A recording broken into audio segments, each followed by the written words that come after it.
What's up, everybody? Welcome into the Nesson Studios. Michaela Vernava joined via Skype by John Campbell, our sports analyst for OddsShark.com. John, it is week 11. I want to start with a game that has a pretty low spread this week. Rams-Vikings. Who are you picking in this?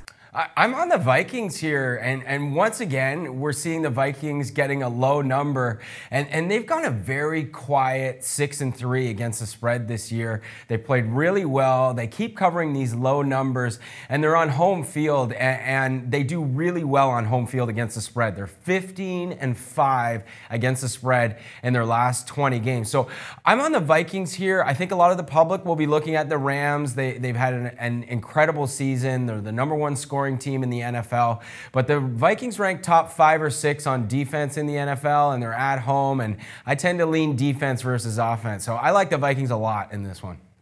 Okay, I can agree with you on that.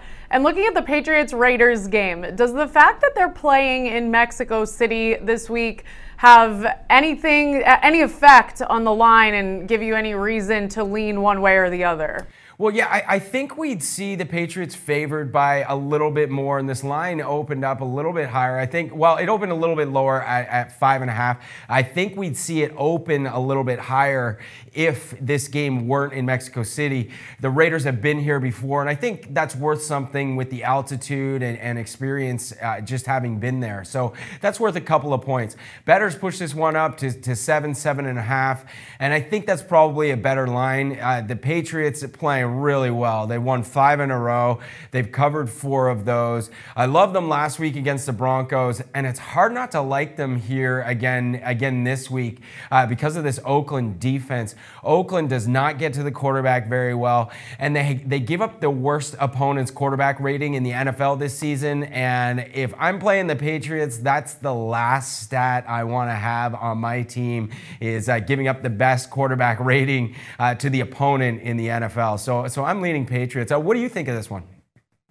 You know my rule. Personally, I stay away from betting on the Patriots just because they can be so unpredictable, I say, in the sense that you never know. It could be a total blowout, or they could win by just a couple of points. But when it comes to the altitude in this game, don't forget that Bill Belichick has had them out in Colorado Springs, where the altitude is higher than Denver, a little lower than Mexico City, but he's had them out there adjusting to that. So as far as that goes, they should be adjusted to the oxygen levels and whatnot out there. So we'll see.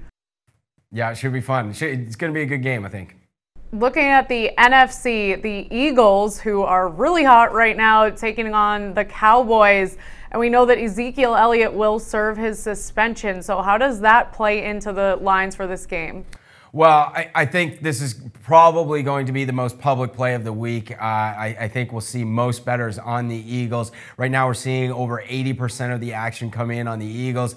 And I can't argue with that. I'm leaning to the Eagles in this one. Dallas is a bit of a different team without Ezekiel Elliott. Last week they tied their lowest offensive output over the last 2 seasons without him. So you're braver than I am if you're going to bet on Dallas without Ezekiel Elliott. He scored 9 touchdowns for the Cowboys this year. That's almost a third of their touchdowns, and Dallas is going to take a couple games to adjust here, even getting points at home.